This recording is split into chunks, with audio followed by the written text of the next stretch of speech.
L'économie circulaire, c'est vraiment repenser la façon dont on fonctionne aujourd'hui et le mode de consommation qu'on a aujourd'hui. Alors, ça ne veut pas dire tout abandonner du jour au lendemain, mais ça veut dire repenser la façon dont on fonctionne. L'économie circulaire, c'est aussi penser la façon dont on fabrique. Donc, est-ce qu'on peut fabriquer des biens avec de l'éco-conception? Où est-ce qu'on va chercher nos ressources? Est-ce qu'on peut avoir des ressources qui sont moins demandeuses? Donc, c'est aussi revoir les process de production.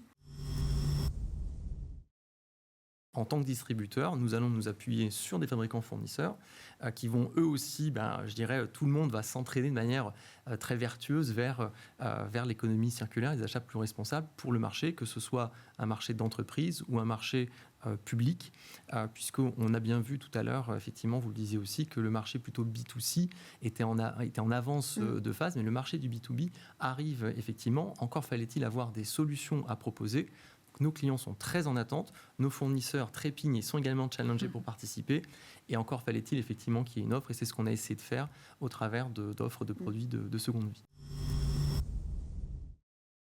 C'est vraiment à la fois trouver des nouveaux fournisseurs qui vont pouvoir apporter des matières qu'on n'imaginait pas avant. Pour donner un exemple, on utilise des produits en fin de vie comme des pièces de monnaie qui sont sorties de la circulation, ou bien des fourchettes. Voilà, donc c'est des exemples un peu étonnants.